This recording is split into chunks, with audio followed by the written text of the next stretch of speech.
भगवान शिव का नंदीश्वर अवतार। सूत जी कहते हैं, हे सौनकादिक मुनियों, देवाधिदेव महादेव के अब महाकाल आदि 10 अवतारों की कथा आ रही है। 11 रुद्र अवतारों का वर्णन है। भक्ति पूर्वक श्रवण करो। पहला अवतार महाकाल के नाम से प्रसिद्ध हुआ। महाकालेश्वर भगवान के नाम से जिन्हें हम पूजते हैं। भगवान महाकाल जो सत्पुरुषों को भोग मोक्ष प्रदान करने वाले हैं। महाकाल का ऐसा प्रभाव है कि आप महाकाल का दर्शन कर ले तो 12 ज्योतिर्लिंग का फल मिलता है। ये महाकालेश्वर भगवान की एक विशेषता है। वैसे तो 12 ही ज्योतिर्लिंग का दर्शन करें, सभी अवतारों का जहां जहां हुए दर्शन करें, परंतु अगर महाकाल का दर्शन आपने किया तो आपको 12 ज्योतिर्लिंग के दर्शन की फल की प्राप्ति होती है। महाकालेश्वर सूत जी भगवान कहते हैं, हे सौनकादिक मुनियों, भगवान शिव का दुर्वासा अवतार, भगवान ने दुर्वासा अवतार धारण किया। कथा आती है भागवत में, माता अनुसुईया की कथा। ये वही अवतीर्ण हुए, ब्रह्मा विष्णु और महादेव। 3 देवियों को अभिमान हो गया, ब्रह्माणी, पार्वती और लक्ष्मी। और भगवान किसी का ऋण रखते नहीं है, वो तो हाथों हाथ चुकता कर देते हैं, ले जाओ। जिसको अभिमान आया उसके अभिमान को नष्ट किया। अब ये तीनों देवियां तो अर्धांगिनी है ना, परंतु क्या करें, होगा। पत्नियां हैं तो क्या करें, अभिमान आएगा तो पतन तो होना है। तीनों देवियों को यह अभिमान हो गया कि हमारे समान पतिव्रता कोई नहीं। एक दिन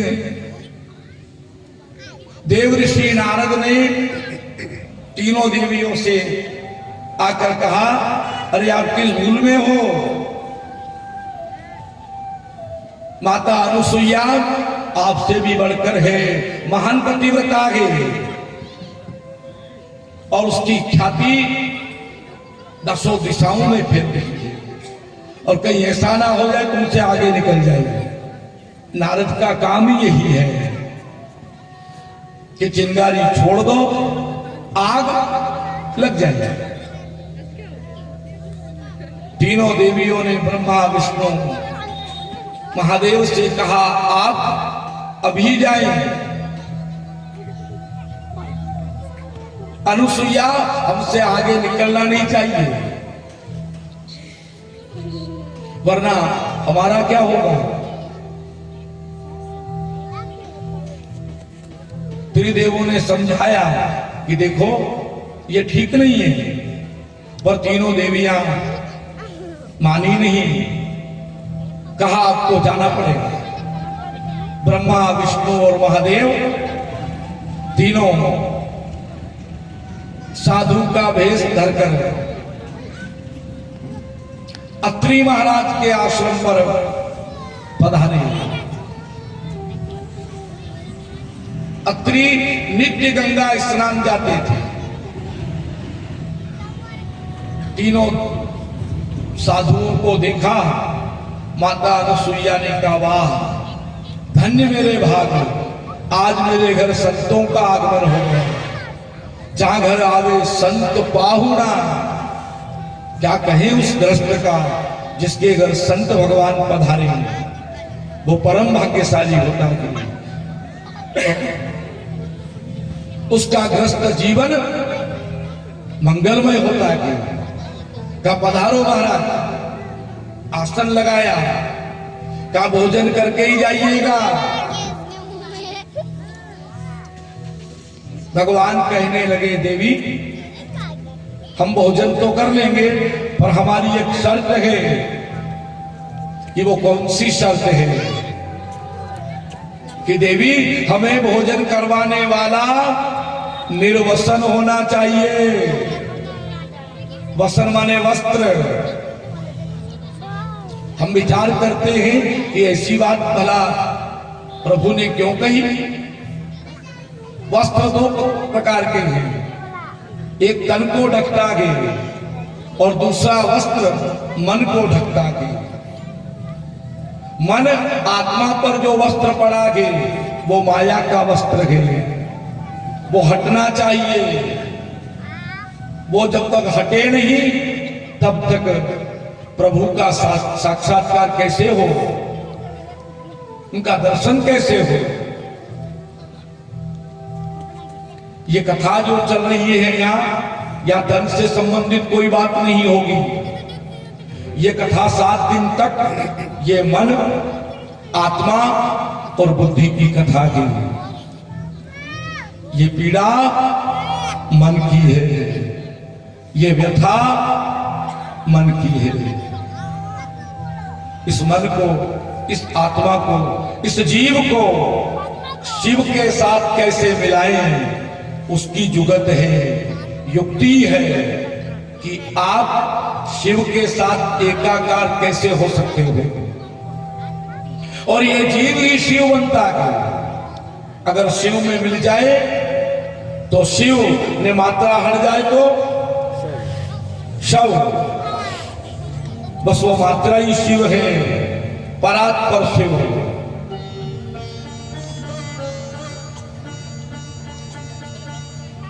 माता अनुसुईया कोई साधारण नारी का नाम नहीं है, महान सती नारी है, महान पतिव्रता है। माता अनुसुईया ने कहा, संतों आपकी इच्छा पूरी होगी।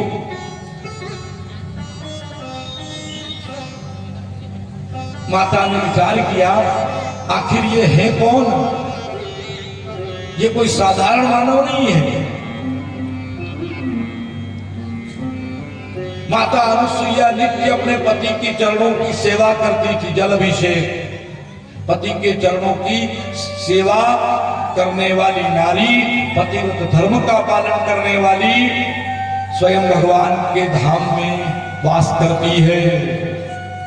4 सूत्र हैं, पतिव्रता बनने के 4 लक्षण है, कोई ज्यादा माथा पच्चीसी भी नहीं है।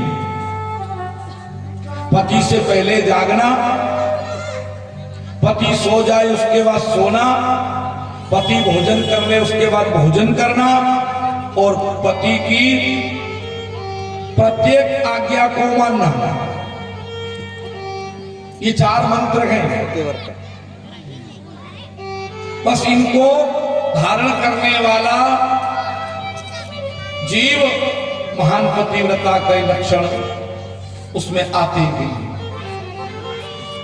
माता अनुसुईया ने पति चरणों की सेवा का जल एक कलश में लिया, लेकर के आई बाहर, अंजलि भरकर तीनों पर छिड़ दिया कि अगर मैंने पतिव्रत धर्म का पालन किया है, मन क्रम वचन से सेवा की है, तो ये तीनों जो भी कोई है 6 महीने के बालक बन जाए। वाह अनुसुईया, धन्य है तेरे पतिव्रत धर्म को। तीनों देव, ब्रह्मा, विष्णु और महादेव 6 महीने के बालक बन गए।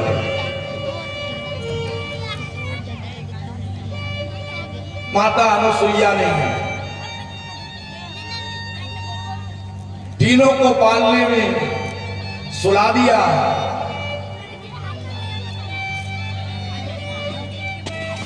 उन्हें झूला झूला रही है।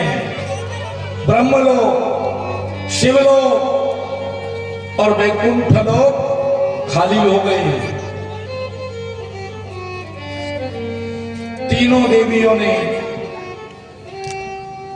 विचार किया, अभी तक आए नहीं, गए तो कहां गए? नारद महाराज से पूछा, नारद तुम्हारे प्रभु का कोई अता पता नहीं? कि माता मुझे मालूम है वो कहां मिलेंगे।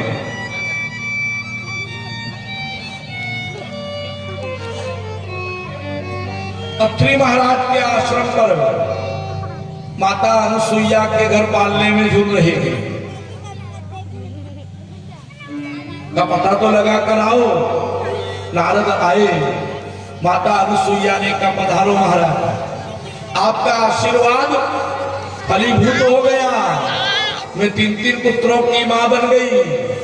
कहा मां तू बहुत भाग्यशाली है, एक सृष्टि की रचना करते गए, एक पालन करते गए और एक संहार करते गए, तीनों की मां बन जाना ये बड़े सौभाग्य की बात है।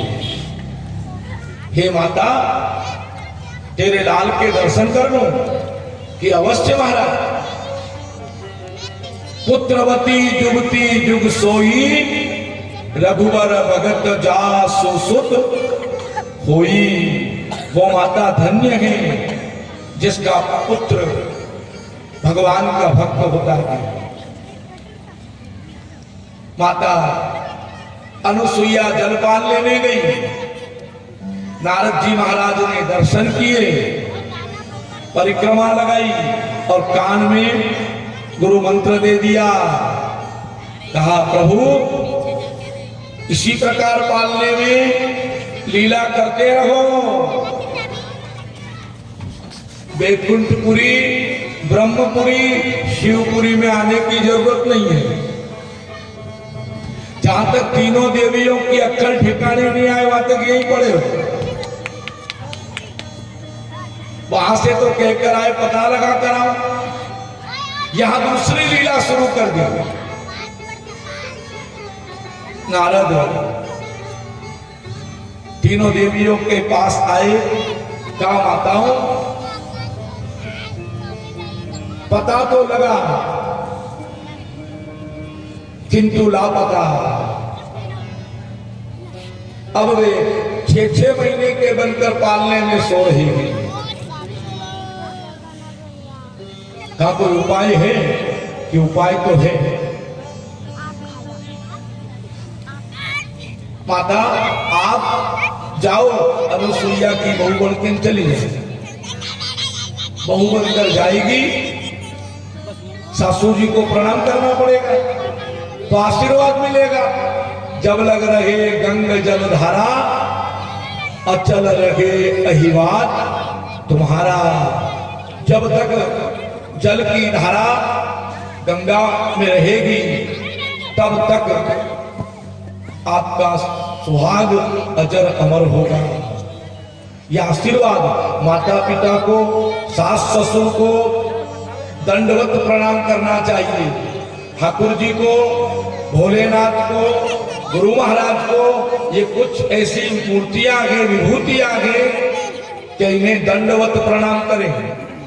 घुटना मस्तक टेक कर भोले के दरबार में भी जाए तो घुटना मस्तक लगा करके प्रणाम हो।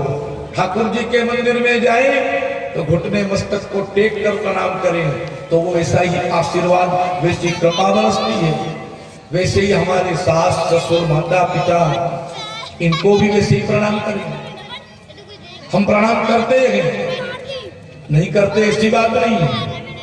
हाँ, वार त्योहार के हरिद्वार कोई तीज त्योहार आए तो, कोई मेहमान आए तो उनको दिखाने के लिए बाहर के लोग आए तो देखना चाहिए कि बहू तो बहुत सुलक्षणी है।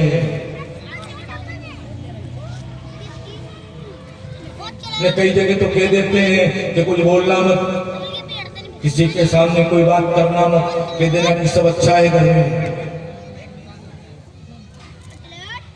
वो आशीर्वाद नहीं मिलता। आशीर्वाद के लिए तो ऐसा बनना पड़ता है ना। आशीर्वाद के लिए आप जैसे बन गए वैसा आशीर्वाद मिल गया। आशीर्वाद ही तो फलता है। तीनों देवियां कहने लगी वारे नारद, एक तो तूने आग लगाई और अब हमें कहते हो कि हम अनुसुईया की बहू बन के जाए। अरे हम भी त्रिदेवी आ हैं, हम अपने अपने सुहाग को लाना जानती हैं।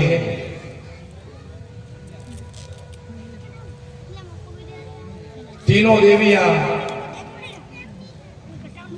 भेष बदल कर ब्राह्मण पत्नियों का रूप धरकर अत्रि महाराज के आश्रम पर आई। माता अनुसुईया ने कहा, देवियों आप पधारो। कैसे आना हुआ? कि अरे देवी, हमारे पति तुम्हारे यहाँ आए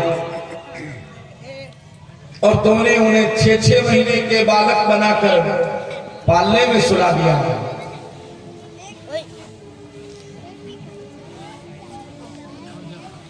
हमें हमारे सुहाग लौटा दो। तीनों देवियां कहने लगी, देवी हमारे पति हमें लौटा दो। अनुसुईया ने कहा, पहचानती हो अपने पति को कि क्यों नहीं? महालक्ष्मी ने कहा, हमारे पति 4 भुजा वाले हैं। ब्रह्माणी ने कहा, हमारे पति 4 मुख वाले हैं। पार्वती ने कहा, हमारे पति जोगी जटाधारी डमरू वाले हैं। कि नहीं, ऐसे तो कोई नहीं आया। का नहीं, हम देखना चाहती है कि जरूर देखो। तीनों देवियां पालने के पास आई, दर्शन किया तो तीनों एक रूप, ब्रह्मा विष्णु सदा शिव जानत अभिलेखा। प्रणवाक्षर के मध्य ये तीनों एका, तीनों एक, कोई अंतर नहीं। ब्रह्माणी ने विचार किया, कहीं भूल से मेरा हाथ नारायण को लग गया तो। लक्ष्मी ने विचार किया, कहीं मेरा हाथ शिव को स्पर्श हो गया तो। पार्वती ने विचार किया, मेरा हाथ के ब्रह्मा जी को स्पर्श हो गया तो बचा खुचा धर्म नष्ट हो जाएगा। क्या करें? तीनों कहने लगी, देवी हम क्षमा प्रार्थना करती हैं, हमें हमारे सुहाग लौटा दो। अत्रि महाराज भी आए, कहा, अनुसुईया हमारे घर तो एक भी पुत्र नहीं था, फिर ये 3 पुत्र कि महाराज ये 3 पुत्र आपके हैं। और ये तीनों देवियां कौन हैं जो घूंघट लेकर खड़ी है? कि आपकी 3 बहुएं, कि बच्चे भी हो गए, बहुएं भी आ गया। जब ये कह रही है कि हमारे पति हैं। तीनों देवियों ने कहा, मां आप महान पति बता, हम हार गई और आप जीत गई। अंजलि भरकर जल छीटा, ब्रह्मा विष्णु और महादेव प्रकट हो गए। आकाश से फूल बरसने लगे, गंधर्व गान करने लगे, अप्सराएं नृत्य करने लगी, जय जयकार होने लगे।